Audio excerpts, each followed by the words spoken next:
Today on Locked On Red Wings, Alex Lyon lifts the Detroit Red Wings to a victory with a 29-save shutout.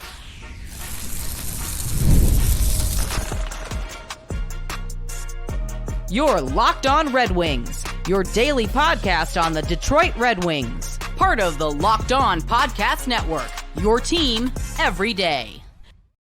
Welcome back to the Locked On Red Wings podcast. We are your hosts, Brian Fisher and Scotty Bentley. Scotty's host over at Locked On Tigers, as well as a freelance journalist for the Detroit News, while I am a color commentator for Oakland University D1 Hockey. And, dude, I don't even know how to open this show. Like, that was exactly what we expected out of this hockey game. Like, I think our breakdown, I don't know if we've ever had a more accurate breakdown of what to expect from a hockey game than we did yesterday. Now, I think maybe it was taken to a little bit of an extreme with how few shot attempts the Red Wings had, but that was like literally the hockey game we expected. Yeah, it's funny. I think I had said, we ask about the X factors and like what do the Wings need to do to get a win and whatnot, and I said score goals. I mean, that couldn't have been more wrong, right? Like Score goal. Golly, like I had 10 shots on that, and won a hockey game. They scored once.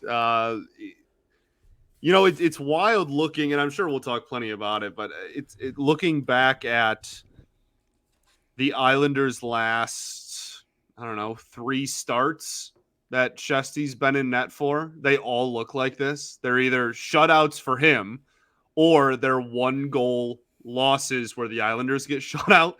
Like, that's just the brand of hockey they play. And yeah, this was obviously an extreme. And I think that there was some good. This is a win. We're back to 500. Like there's a lot. This is like we're glad, we're good. Vibes are high or whatever. But like, are they? I don't know if I'd describe them as high, but they're something. They're better than they were after a loss. Right.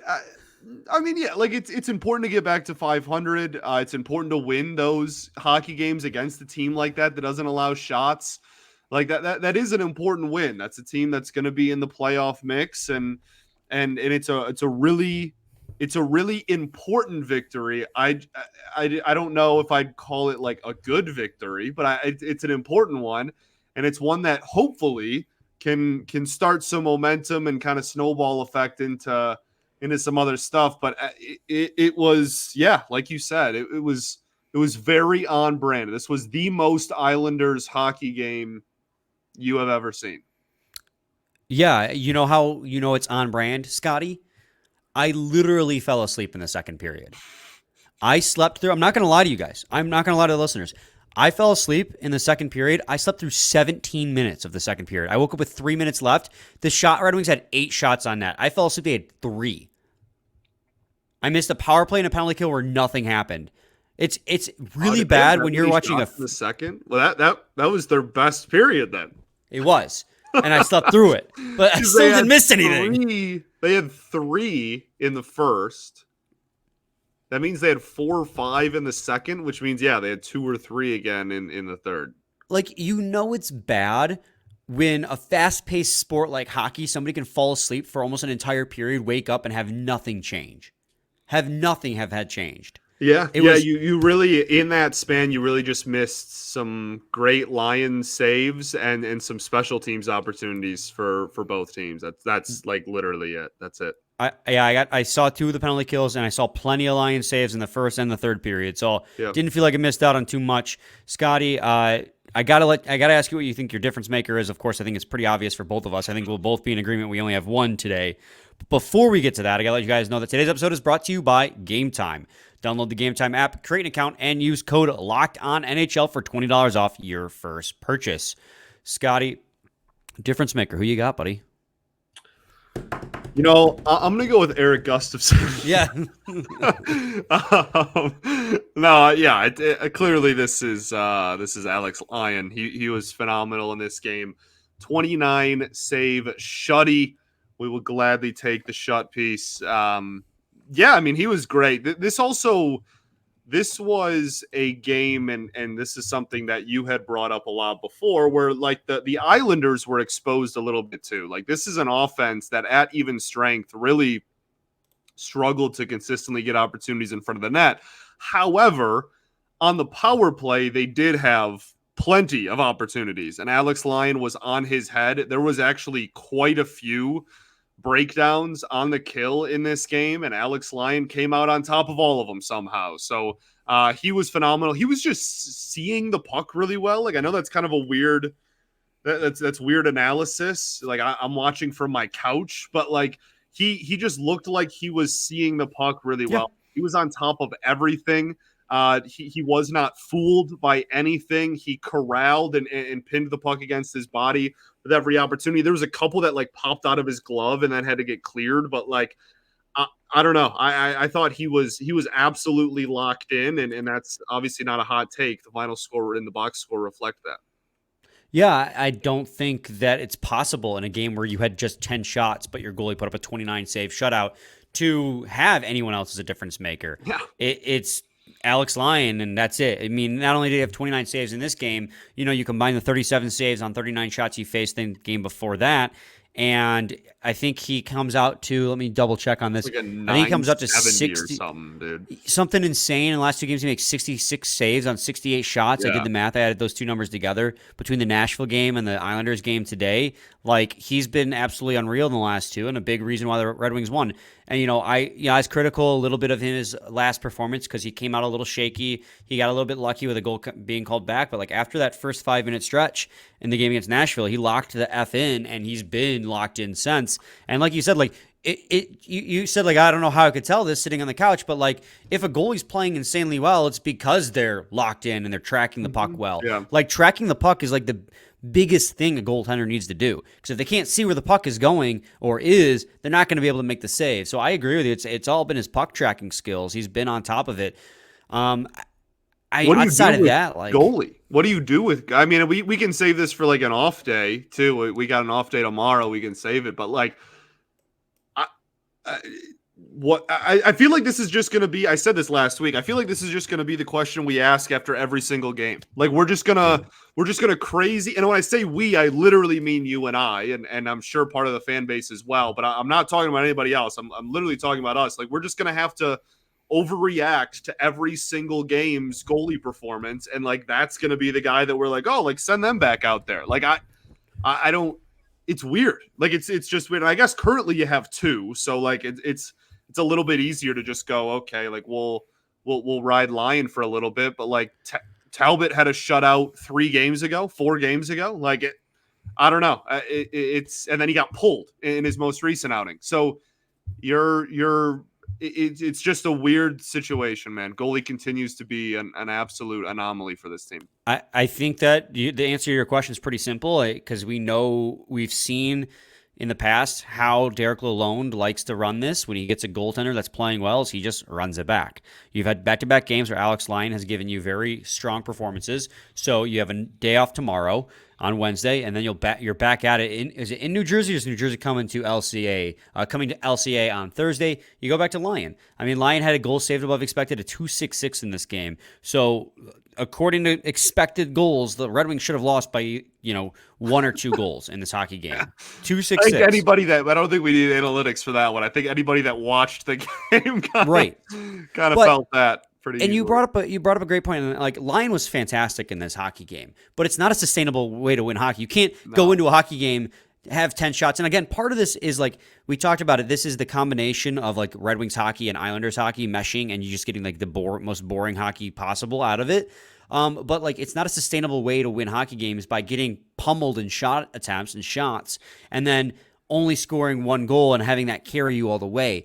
Like, 2 of your 3 victories have come off goaltender performances. Yeah. And like, that is one of our shakiest positions. Like, you cannot expect your goaltending to be able to give you that performance day in and day out. At a certain point, you got to be able to take care of your own business. And that's something I do want to talk about at some point in this episode, is like, it was exactly the game we imagined, but it was too much of an extreme.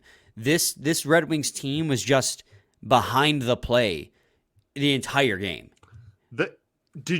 Dude, I almost lost it the first 10 minutes of the game. I felt like there was a Red Wing laying down on the ice for, like, I literally almost tweeted out. I was like, is this awful ice? Like, are we playing in a swimming pool? Like, what is happening? Why is Why is everyone falling over?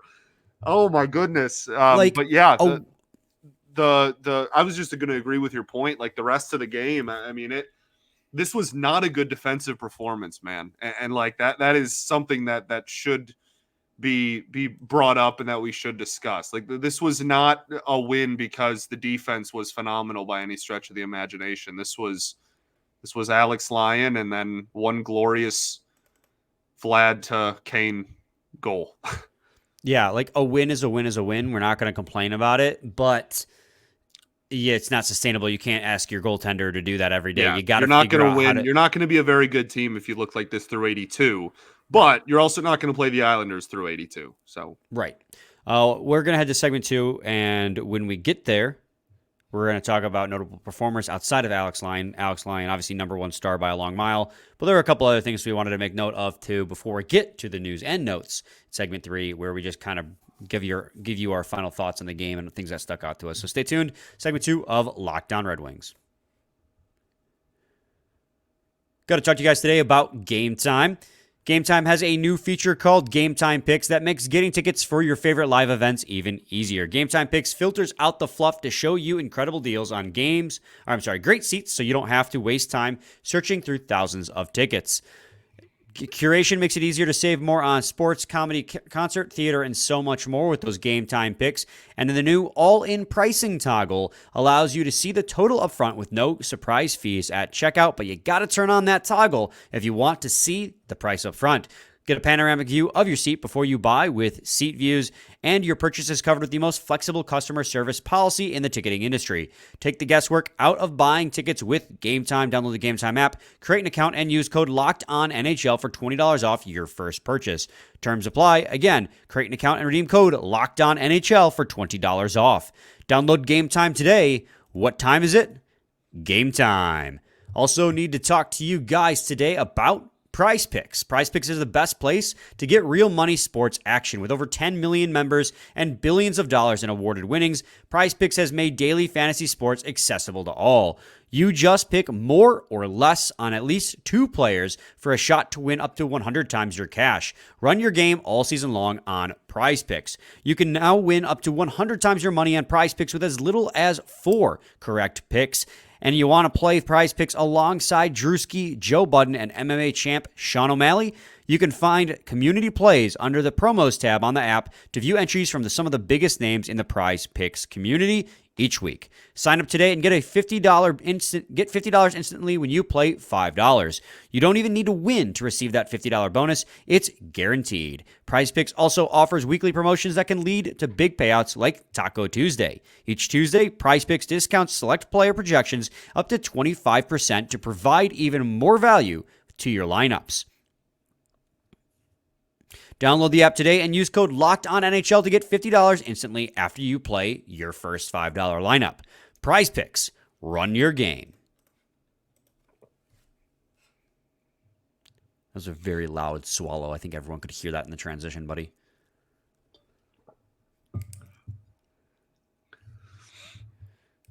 Thoughts? No. Oh, okay. I wanted Segment to make a 2. noise during your random 10-second pause in the middle of the ad there. I lost my place, man. It happens to the best of us and the worst of us, i.e. me. Scotty, segment 2, Locked On Red Wings podcast. Notable performances. I mean, it's hard to, like, you look at a performance like this, you're like, it's Alex Lyon and that's it. But, I think if you want to squeeze that, squeeze it, you can get a couple of other things to talk about. Yeah, honestly, I think the biggest non-Alex Lyon storyline in this game is Marco Kasper, and I think that it's for a few different reasons. One, just his play. I thought he looked really solid again. The Islanders are tough for a lot of reasons. Obviously, we have highlighted, and everybody really has highlighted one of the big reasons, which is just, suffocating defense and clogging up the middle and whatnot. But they're also are a team that's really good in transition. And I thought Marco Kasper really held his own in this game, kind of in the neutral zone and in that aspect. But we saw the same line as his debut. We saw him with Rasmussen, who I thought kind of had a rocky game, but made a couple of really big plays in the third period. But I think the biggest takeaway, as I finish rambling about nothing here, is that Casper was on the ice for the penalty kill with 3 minutes left in a 1-goal game, and at the beginning of the game was on the ice and the power play. He played both special teams, and one of which was the kill in a 1-goal game with 3 minutes left. So I think that speaks volumes. I say all the time on this show and the Tigers show, right? Like, organizations will tell you how they feel about a player if you just listen. That is not always a negative connotation, right? That is a positive connotation as well. And I think that seeing what he did in that game and seeing the situations that the Wings used him in on Tuesday speaks volumes about how the organization as a whole, but really Newsy and the coaching staff feel about him. Yeah, absolutely. I mean, they used him. We had already seen them kind of use him on the power play unit 2 in his last game and in practice. So that wasn't too big of a surprise. But to see them put him out there on the penalty kill in a 1-0 game when your team is getting shelled late in the game speaks volumes of, like you saying, of what they think of him. And they clearly think very high of him as well. And it was another, like, I won't say he went out there and he like lit it up and he was incredible, but like he's come in here as a rookie who's like, what, 20, 21 years old. And he's looked very comfortable as a center in the NHL. Yeah, he's playing third line minutes, but like they made note of it early in the game too, that like at one point they were deploying him against the Islanders' best. He still ended up averaging most of his 5-on-5 minutes against like the middle of the lineup, which makes sense given where he was. But he got his shot playing against tougher opponents as well. And I know, as you again noted, like they put Joe Veleno. This was a perfect call by you, by the way, in yesterday's episode. Full credit to you. We were talking about how you utilize Casper if you keep him around, and we had talked about like, well, if Rasmussen doesn't work, then maybe you throw Joe Veleno on their wing, because instead of the length and the board battles, you give him someone to match their speed. And the third period when Joe Veleno was with them, that line had speed. They were one of the few lines that actually could get into the offensive zone, win the puck battle, and get an opportunity. There's only like 2. It's not like that's a high bar to cross, but like Casper, Veleno, and Berggren actually combined for a really nice play that almost resulted in a scoring chance for. Again, it's a low bar, but he looked really good in this game, and the fact that even after the penalty kill had ended, he was one of the lines they were throwing out there in crunch time. Obviously, you have your top line out there most of the time with just a few minutes remaining, and then it's 5-on-6 because they pulled their goalie. So you have like Larkin and Raymond out there, but when those guys were resting, it was Casper that was out there, and that is just huge. And he looked fine. He looked good. He's going to continue to get more comfortable. He's going to continue to grow, and that's really exciting. There's absolutely no reason right now to send him down at all. So don't do that, Yzerman. Don't do it, Steve. Don't do it. No, I completely agree with you, and I think most of the fan base is in lockstep with you there for sure. Yeah, absolutely. You just want to talk about defense, the defensive pairings, because this was a weird game. So let's just go top to bottom here. And Seider and Edvinsson had a pretty solid game. I know the thing here is like everyone had like 1 or 2 bad giveaways in this hockey game. For some reason, Seider isn't credited with any giveaways, according to ESPN, but he clearly had turnovers 2. in hockey are a complete scam. Right. Like it's like the most subjective stat in all of sports. It's worse than errors in baseball. Like it's egregious. Yeah. They might have credited as a takeaway by the player that took it from him. Right. But like he had 2 pretty rough ones, but everyone on the team did. Like Gustafson's credited with 3 giveaways, Sherratt's credited with 3, Edvinsson's credited with 2. Like everyone, this was not a great defensive performance. Speaking of, how about how I said speaking of, and I'm going to say someone you didn't list there. But speaking of the penalty kill, rather, Justin Hall got some PK minutes as well. Yeah. I think that's a noteworthy thing to bring up too. He actually had the second most amount of PK time on defense, clocking in at 220 when Sherratt had 221. But Seider and Edvinsson, I think this was their best game as a pair yet, which is crazy to say in a game in which you only had 10 shots on net, which, I mean, again, that like they're the defense. They're not expected to shoot the puck, but like everything you saw on the ice and everything analytically aligns with that as well. They were the only two players, Edvinsson and Seider were the only two players on the team to finish the game with an expected goals for percentage of 50% or better. The only two. In a game where you only had 10 shots on net. In a game where you gave up 29 shots on net. They finished with a 50 and a 58% for Simon Edvinsson expected goals for percentage for the top pair playing the toughest minutes. That is a very promising sign out of a pair we were really hoping to see come together at some point. For sure. Yeah, no, I think this was Edvinsson's best game of the season. There was definitely, again, some moments there, and there was still, man, the team as a whole, I don't know if I've ever seen an NHL team just refuse to clear the puck like this team does. It is astonishing how much they struggle to just get the puck out of their zone. Like, I would pay someone 50% of our salary cap just to be the puck clearer. Like, what position do you play? I am the only person on this team that can clear the puck. Like, it is astonishing.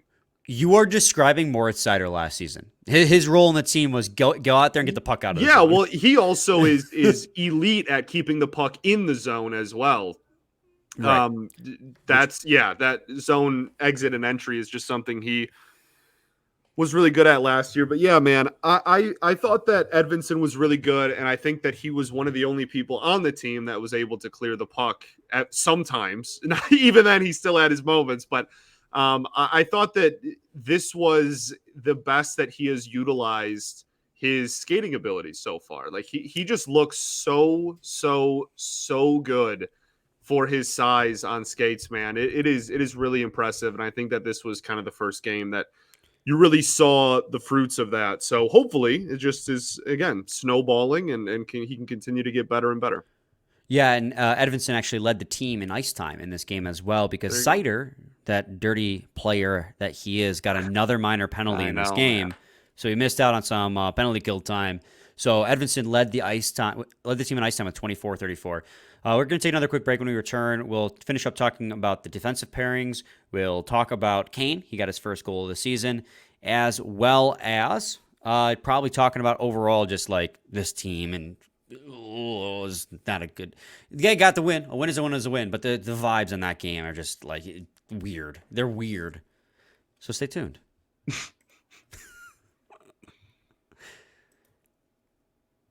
Hey, NFL fans, you can start the season with a big return on FanDuel, America's #1 sportsbook. So when you get a hunch in the middle of the game, you can check out the latest stats, view live play-by-play, and so much more on the same page where you place your bets. You'll get started with $200 in bonus bets guaranteed when you place your first $5 bet. Scotty, today I decided to do a 16-leg parlay because it was Frozen Frenzy. I put $1 down. I bet money line on every single game to win $14,000.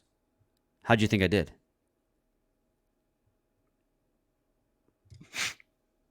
How do you think I did, Scotty? Great. The first game on the leg lost. So, that's FanDuel.com. Great job, man. Thank you. There. Segment 3, Lockdown Red Wings podcast. Okay, so going down the list. Speaking of defensive pairings, while Simon and Mo were very good, Ben Sherratt and Jeff Petrie were very bad. I think I was stunned. Like, they didn't look great in this game, but then when I looked at their metrics in this game, Scotty, the Jeff Petrie at 5-on-5 had a 1.61 expected goals for percentage and a 0.86 expected goals for percentage for Ben Sherratt. Their Corsi for percentage was 17 and 13%. That is like historic levels of bad. Sounds about right. Their pair got trapped and could not get out. Yeah, all game too. Like it wasn't even like, oh, like then, the next shift they recovered. Like, no, it was pretty constant. They were just getting their teeth kicked in all night, man. And then that, if we just want to hop on over then to the third pair. Right. There's not much to talk about when a pair is really bad. Right. Was that much better? Like, Gustafsson continues to struggle, man. He had a really bad penalty in this game. And just, I thought almost as the game went along, it unraveled more and more. I just think they need to keep throwing different partners on his pair. Like I think you just need to keep throwing different guys there. See if somebody or some pair involving him can stick. And if you get to a month into the season, you get 14 games into the season and nothing's working, then he becomes 7th or heck on this team 8th D man. Like it has just been a really, really rough go. Yeah, and I mean, this is a guy, the Red Wings only had one power play in this game, and so he didn't really get an opportunity to flash like his value. Yeah. But on the one power play that they did have, he kind of had one or two egregious turnovers, giveaways, and it's just like you can't, if that's going to be the one thing you specialize in, you got to be good at it. And I think, weirdly enough, as we're talking about how it just wasn't a great game, it was still a better game.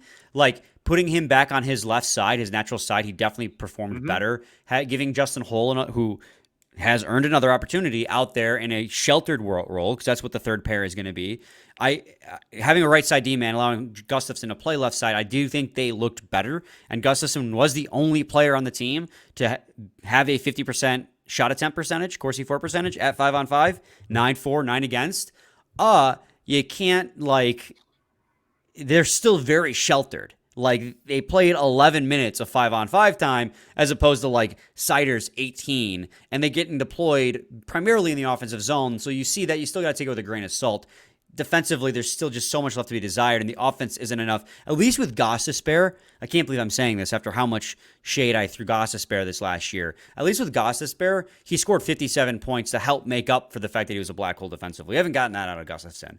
So while it was a better performance, it still wasn't a good performance, and I want to just throw Ajo out there now. I know they don't want to probably throw a rookie out there, but test things out and see if you can get anyone to have chemistry with Gustafsson, and see if you can't get Gustafsson comfortable playing on this team, because right now it's just not looking good.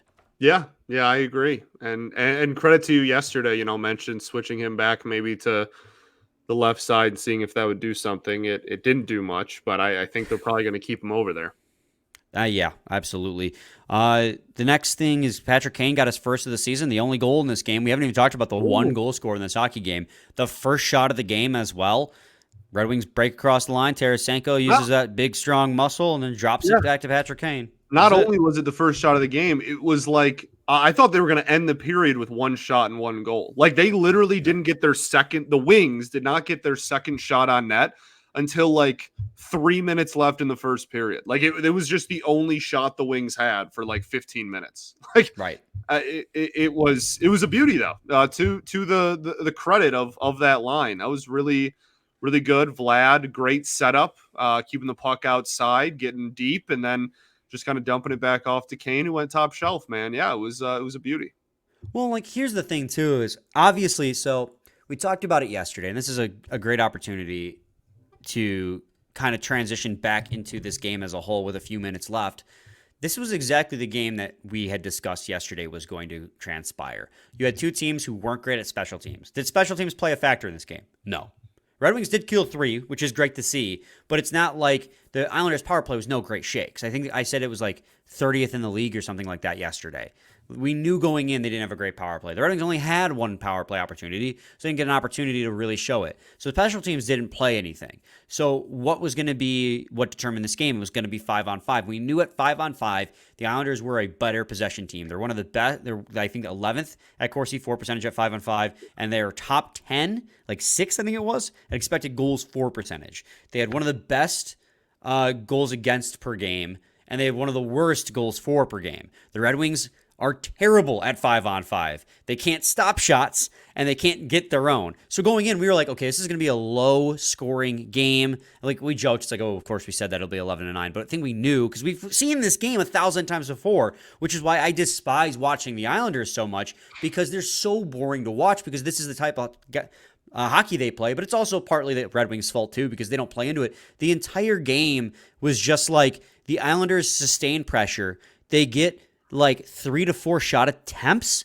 not even shots on net, because even though the Red Wings only had 10 shots of their own, if the team you're playing only has 10 shots of their own, you better have 30 plus shots. The Islanders only had 29 shots on net, and part of that is because the Red Wings do a good job of blocking shots, but it's according to Natural Stat Trick, and this could be updated because I have a hard time believing this is accurate. But according to Natural Stat Trick, Alex Lyon faced 0 high danger shot attempts against at 5-on-5. Part of that, again, is the Red Wings, just like in that last shutout they had for 2 of their 3 wins, they did a good job of keeping the pressure to the outside and not allowing a lot of high danger opportunities on the inside. Again, this is at 5-on-5. I know there were some really high good chances for the Islanders on like special teams, like extra man for empty net and power play, things of that nature.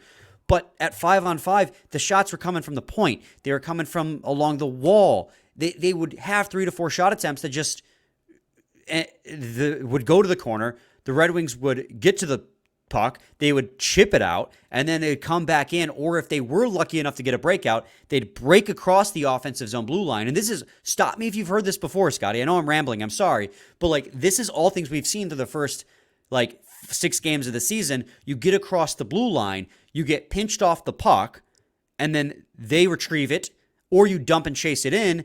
They beat you on the foot race, they retrieve it, and they come back the other way. Like the Red Wings in puck retrievals and transition continue to be so bad, which is why they continue to get pummeled at 5-on-5. And it was just exasperated by a team that's really good in their own end, like the New York Islanders. Yeah, and right, like I had mentioned earlier, and clearing, right? Like that all. If you can't clear the puck, guess who's going to keep possession? Not you. So like that is it is. This was a weird game for a lot of reasons, but it's a game where, you know, you look at some of the underlying numbers and or you just like watch it and you go, oh my goodness, like I'm glad they won, but golly, like that wasn't a very inspiring performance. It's like, yes, there were areas of the Red Wings game that were highlighted to an extreme that they are not good at. And like I said, those weaknesses were highlighted and really put on, you know, full display for everybody. And that is something that they should address and they should notice. At the same time, this is also the Islanders, and you're not going to play the Islanders 82 times. So it's like, it's a weird thing where you have to take it a little bit with a grain of salt, but also not like entirely, because the things that they struggled with, they've been struggling with, just not to the extreme of, you know, when you play New York.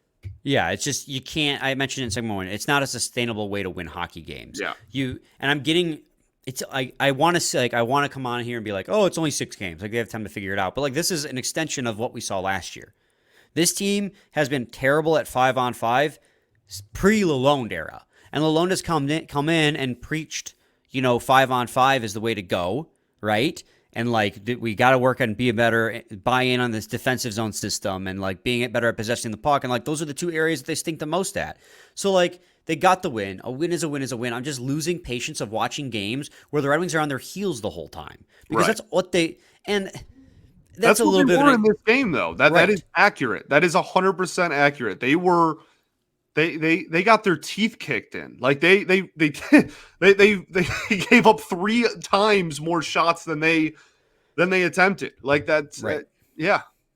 And like, I understand there were a couple games, right, where at least through the first 40 minutes, the Red Wings played really well, and then another team turned it on. Like, for example, against the Predators, this last win, the 5-2 win, it was a really even game up until that 5-on-3. Or the first game against the Rangers, where I thought they had played, I think it was the first, I thought they had played very well. I think, actually, no, it was the second game against the Rangers, where they had played really well through the first 40 minutes, and then the Rangers, you know, just took over. Like, they have had games where they've played pretty even, but it's just like, if it's not one thing, it's another. And overall, this team at 5-on-5 continues to just really struggle. And again, this team they played definitely exasperated that. And I recognize that, because that's how the Islanders play hockey. And that's why I dislike playing them so much. But it's just, it's getting really frustrating to watch what feels like the same game play out every single game. But we do still take the win. We take the regulation win against a team you're going to be. This is a huge win. Like, yeah. I know, like, I don't. Did you hear that? Yeah, loud and clear.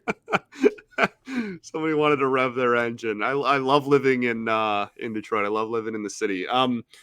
It was this was an important win. Like, this is a big win for the team. It's really nice to it's nice to know that it's possible for another team's game plan to be executed and for the Wings to still come out on top. That is a win, literally and figuratively. Like, that is a win for the organization. It's just you got to improve. Like you said, it's also not sustainable. So yep. Anyways, 3-3. We have the same amount of wins as 5 other teams in the division right now, so the season has not lost. So that's good to hear. That's good to see. 500. Back to 500. Scotty, any final thoughts? We ball, baby. We ball. We'll be back with a new episode tomorrow, previewing the game against the Devils. So stay tuned for that. Same time, same place. It's your team every day.